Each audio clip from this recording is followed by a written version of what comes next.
Beyond the newsroom, where untold story is revealed. Nsaba munzikirize nkozese ekigambo ekigamba nti ebikolimo bya Kyagulanyi bikwata.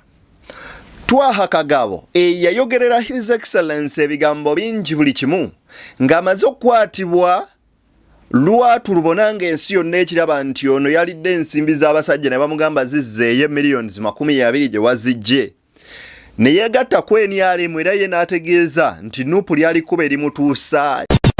Ebuvanjuba nebugwanjuba ewaka wasigalawo ewasinga. Beyond the newsroom gwe mukutu ogukuleetera ekyo ekisinga katiranga naffe ng'oyita ku noti 771 44 53 ne noti 744 26 45 na bino bikulu tetulanga bafere tetulanga basawo ba kinnansi n'abagwa mu koowa eryo mwebale kutuwagira. Thank you.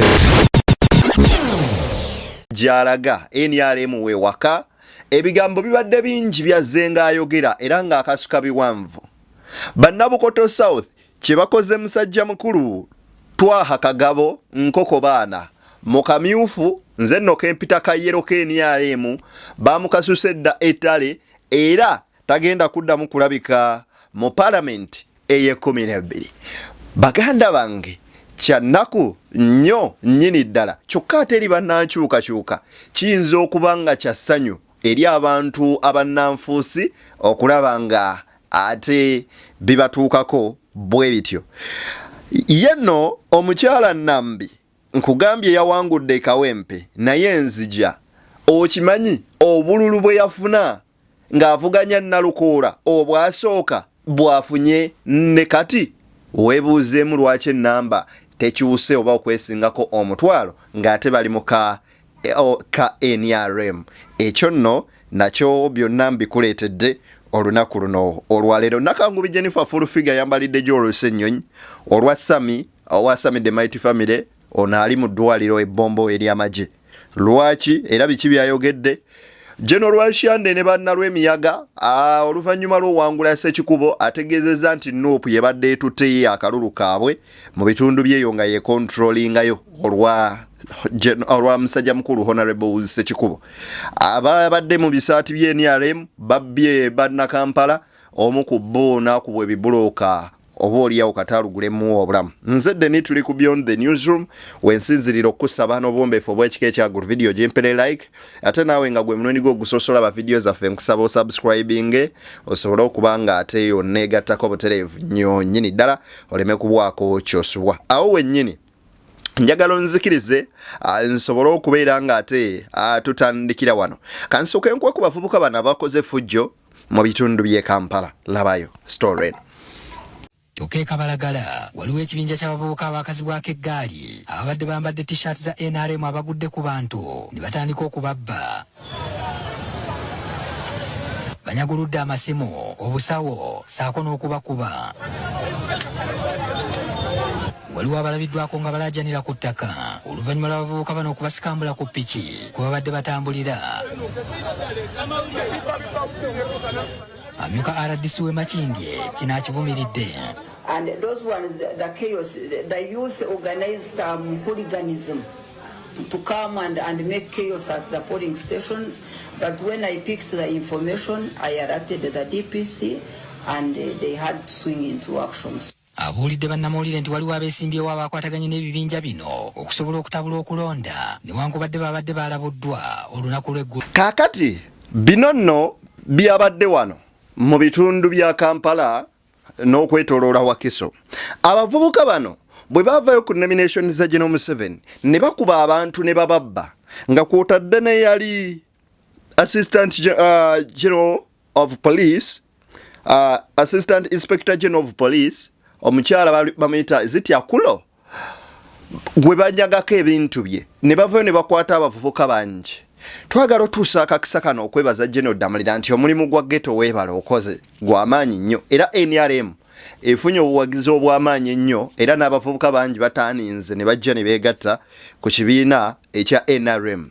N'ebikolwa by'abavubuka bano bye bali mu kukola eby'effujjo oba oliawo birina akabonero kebagenda maaso n'okubanga kalaga bannansi ebikolwa ebyefutwa ebibi bwe biti ebyefujjo tubivumirira nese kuvumirira yenna ngamba nnyo abavubuka mubeere bakozi muleme okubeera nga mwenyigira mu bintu byefaananyirizaako bwe bityo n'okubanga babakozesa for their interests gwe ne bakuwa omutwalo gumu gw'otuukirize interests zaabwe ez'okubeera nga beegaggawaza abantu abo n'okwongera okulya nga bo basse kinnoomu ebintu ng'ebyo oba oliawo nno mbivumirira nese kuvumirira yenna kaakati musajja mukulu General Shande avuddeyo n'ategeeza nti Lwemiyaga ebadde efuuse ya Nuupu era Nuupu yatwala Lwemiyaga wuliriza because Nuupu had taken over Lwemiyaga where Ssekikubo is voting from in a place called Lwemubu in Lwemiyaga. Nuupu defeated the president. This man is called one of Nuupu defeated President Museveni. And the votes that Kyagulanyi got is the same votes that Ssekikubo got. And President Museveni was defeated there. So today, as I'm talking, 200 cards have been handed over to me because of my brothers. So of Nuupu from the same village. So I'm sure, I'm going to finish Nuupu from there. And implement government programs. Thank you. That is Retired Brigadier Rwashande agamba nti ye kakutte enkasaawo Nuupu tegenda kuddamu kulabikako mu Lwemiyaga yadde akamu n'akeddagala era yagamba agikomezza awo Nuupu weekoma era abamu ku bawagizi be nkugambye beekalakaasa luno. We want to tell you, Electoral Commission of Zimbabwe must stand on themselves to make decisions of conducting elections of NRM. We are not basing on Nuupu elections. Please, we are calling upon the President that we shall not depend on the elections of the Nuupu. People have not fought. We have the registers. Why are we not conducting elections? Nuupu evunaanibwa ate kati mu bintu bya Kyagulanyi ekyamazima amatuufu mujja kawulira akasajja pozi mwagamba tekalina maanyi kati mukawulira omanyi bana NRM jukira Namugga yali eyo juuzeere Sembabule n'abagamba bw'oba okimanyi oli wankyukakyuka tekikwetaagisa kwetaba mu kalulu ke NRM ng'owoza mbukatuumunondere omunafu tekimwetaagisa ye Namugga kumunondera munafu era ng'abagamba munyambeko ekintu kimu temwenyigira mu kamyufu ka NRM mubaleke mu bululu bwabwe batobe n'ebintu byabwe then ate bwe binaabanga ebyo biwedde tujja kubeera nga ote twegwako ebyo nno byadde bigambo bya Honorable Goreti Namugga kaakati nno kyannaku nnyo nnyini ddala nga buli eyavudde ku NBS n'agenda okwesimbawo mu kalulu teyawangudde era ng'omu ku bo Victoria Bagaya side ze fort bamukubye akalulu eziti Bagaya ndyogedde bulungi omukyalo oyo Victoria then kwoteeka omusajja amanyikiddwa nga Mwanguhya oyo naye teyawangudde bamukubye akalulu kwoteeka ne musajja mukulu abadde yafudde ekiralo wa General Muhoozi amanyikiddwa nga Sir Simon Muyanga Lutaaya ne musaidi z'ebusoga bamukubye enkoona n'enywa era Muyanga Lutaaya mwattu byonna byabadde abala bikomyawo bangi kumwe mumujjukiro kaabira ku lumbe lwa Tamale mirundi nagamba Tamale lwakuba sirina mmotoka kati abadde ayagala ayingire Parliament afune ku mmotoka naye bambi tebyasobose ebintu tebyamutambulidde bulungi mu kalulu ako ke kamu njagala okuba nga nkutegeeza nti Nambi Farida gwe njagala tuwulirize Nambi Farida ekawempe yawangudde naye obululu bwe yafunye ate nga bagamba okusinzira ku namba y'abawagizi b'NRM abaliyo ku bitundu 9 ku buli 100 yawangudde wabula yafunye obululu 9 8 2 Kakati bw'oba ofuna obululu 982 mukalulu keeka wempe akeeka myufu KNRM okileiminga otya okubanga Nalukoola yakubba akalulu eyali mu mitwalo ng'era gwe oli 9 tolabanga ddala ekituufu kiri nti obwannambi obutuufu bwe buno wabula just baayagala okulagako ku bannayuganda nti ne wali obuwanguzi bwammwe tusobola okukozesaawo amaanyi. Uganda awo nno weetuuse. Kaakati ono ye musajja mukulu amanyikiddwa nga Hussein Gudu nkugambye Hussein Gudu Goodbye. Ono ye abadde akola tweets ez'enjawulo ku mukutu gwa X ng'avuma Robert Kyagulanyi Ssentamu olutatadde, naye nno mu bitundu by'Embale bamukubye dda ekigwo. Kaakati bambi eno yo basiibudde da nnyo. Kaakati musajja mukulu Kagabo Twaha avuddeyo nakkiriza n'agamba ekituufu kiri nti bwe kaba kaluluko bakankubye era nzikiriza. Weerabireko. Nja kwebaza ne bannange bonna abeetabye mu kalulu kano okubeera nti tukuumye eddembe Bukoto South netafuna kifaananyi kibi nga kye tulabye mu bitundu ebirala. So mbayozaayoza muganda wange Soweedi Haji Mundabire muyozaayoza era wabaddewo abalowooza obutonotono obuyiseemu bunyizizza abalonzi baffe bangi nga naawe bw'obumanyi. Ba registra babakyusizzaamu abalala ne bagaana abantu okulondebwa abadde mu registra so ng'etteeka lyadiriga nti ali mu registra yenna ateekwa okulonda. Walala ne babeera nga balinda Haji balonda waali ekibatawaanyizza nnyo mu bifo ebimu ng'ekambwami n'enkoni, naye sijja kudda nnyo ku obwo obuntu obutonotono. Nzize wano ssebo bayozaayoza timuwangudde era obaddewo bannange abalowooza abalonzi bange abalala ekyamazima aba NRM bo banyiivu yansuseeyo era bayina endowooza egamba nti bayinza obutaagala. Tosobola kuba muli waalukwe n'owangula. Era wano we natandikidde nga vidiyo yaffe etandika ne nkutegeeza nti ebikolimo by'enkoko tebitta kamunye. Ku luno enkoko efudde kamunye afudde tannalya nakakoko oba munyago gwabbye.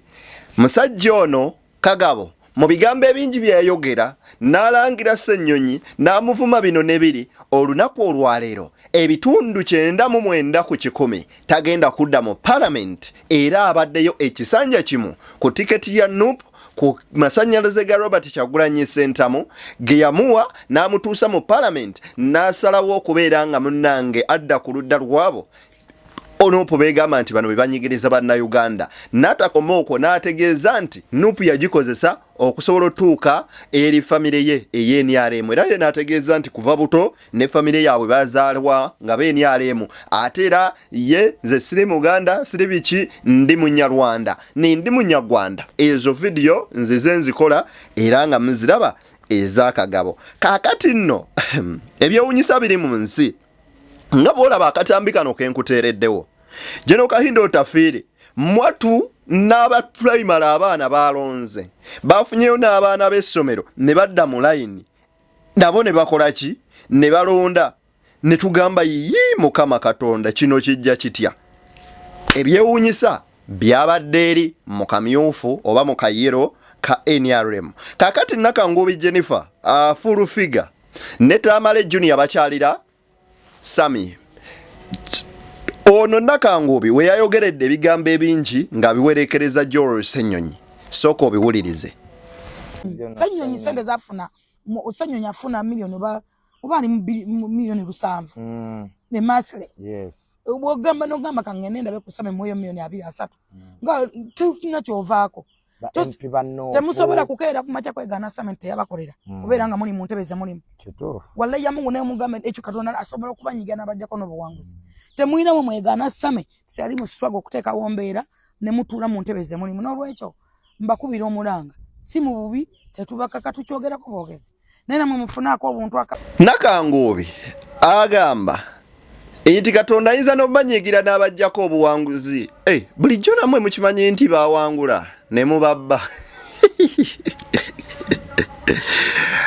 Beyond the Newsroom gwe mukutu kuwali Jennifer Furufiga agambye Joel Ssennyonyi afuna million eziwera 7 buli mwezi naye netwebuuza bw'abanga leader of opposition mu Uganda afuna million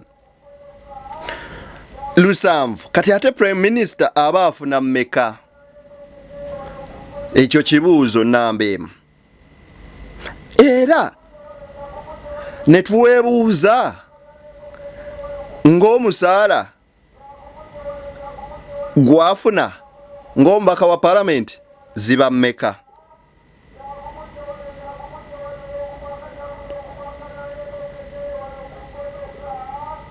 leader of opposition as position eyo afuna milioni 13,29 mu kakaaga buli mwezi okumalako omwaka ze milioni 132 mu 9 mu mukaaga kakati ezo sente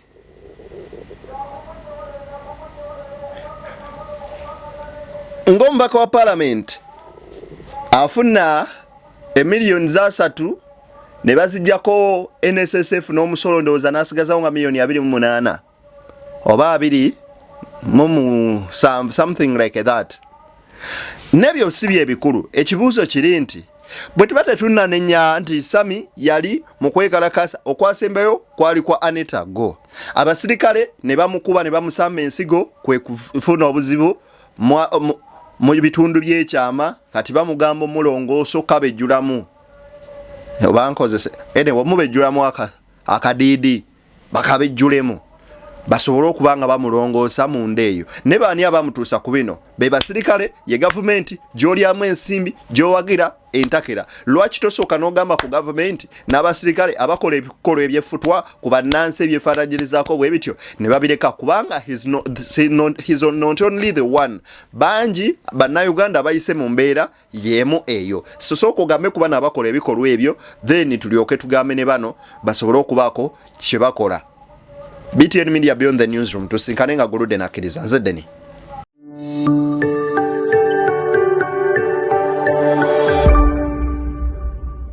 Beyond the Newsroom, where untold story is revealed.